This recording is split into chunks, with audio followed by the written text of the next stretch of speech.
Welcome to Learning Equinox. In our video series on soft skills, today we shall be talking about the first one. Here, we're going to be talking about effective communication. The single biggest problem about communication is the illusion that it has taken place. Now, what do I mean by this? Many a times we believe that our message has been understood the way we want the other person to understand it. But this does not always happen. It's an illusion that we live in. This is called as miscommunication and has a very large impact on us, our behavior, and also if in business environment it can have a lasting effect on our work as well. So what do we need to do to make it right? Let us start from the basics of what we know. Effective communication. Communication by definition, what does it mean? It means the receiver of the message receives the message sent by the sender as desired by the sender and is acknowledged by the receiver to be the same as sent by the sender. In our daily lives, we interact and talk to people. This is something we have been practicing since childhood, yet evolved a lot. When we are a small child, we interact with parents, teachers, friends, and family. We are open to the idea of having conversations with anyone around us. This is because we are learning, and learning is a process. Over time, we start growing and we understand the significance of the manner in which we should communicate. It evolves, and in the same circle of friends, family, parents, teachers, we understand that each one has a different position in our lives and we start to interact differently with them. While in our conversation with elders in the family, we give more respect. However, with friends, we are more casual in our conversations. So, communication is not something new that we shall be talking about today.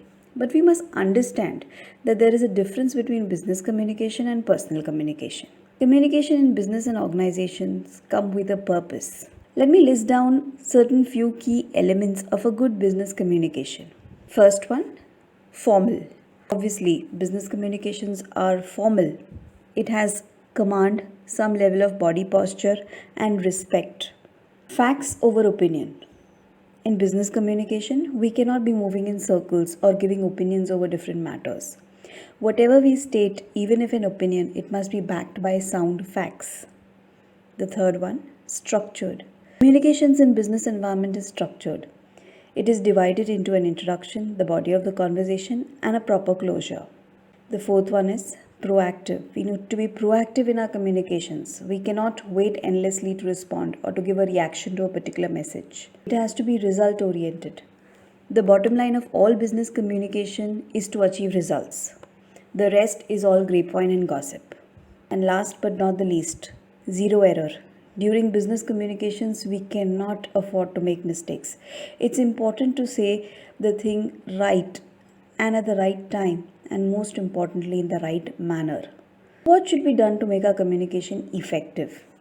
Let us get back to our definition on communication and understand. There is a sender of a message.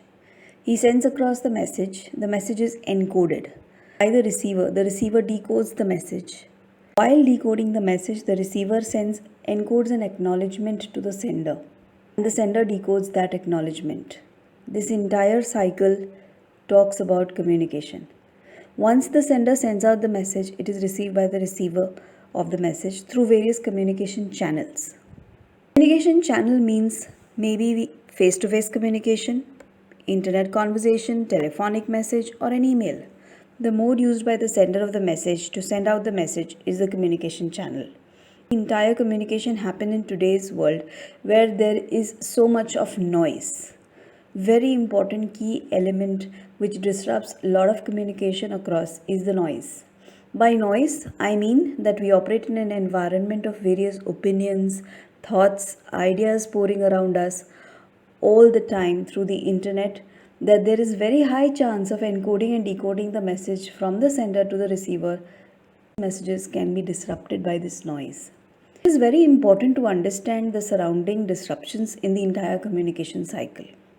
Let us understand a bit in detail about the various elements till now on communication. We talked about the source. First one, point from where the message originates. The sender has to be clear on what is the objective of sending across the message. Starting with a clear objective makes it easy for the recipient of the message and calls for action instantly. Encoding the message. The sender to make use of words and techniques which will be clearly understood by the recipient of the message.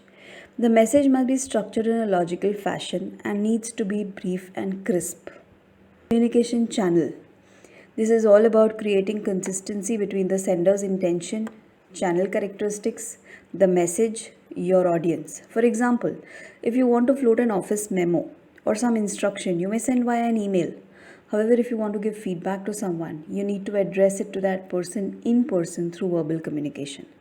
The channel differs basis the message. Decoding. Effective decoding requires the receiver of the message to listen actively and clarify their understanding by questioning and paraphrasing. Seeking clarity is the key to decoding the message. Listen to what is being said. Ask questions in case you want clarification. It is very important to paraphrase the message, which makes the sender understand what the receiver has actually understood from the message. Noise. We already discussed about it. We live in a noisy and a distracted environment. So how can one deal with noise? Noise can be caused due to confusion, lack of clarity in the message, poor choice of channel of communication, recipient's biases, recipient's knowledge, cultural differences in which the recipient and the sender operate. Understand which environment this recipient of the message is. Context of the message. It is important to set the context of the message right. Structure your message keeping in mind the recipient's background, culture, knowledge level, language, and the environment in which he operates. Feedback. Last but not the least, give and receive feedback. Questioning is important so that the sender of the message receives feedback and knows if the message is delivered the way he wants to send it. This feedback should be timely and specific.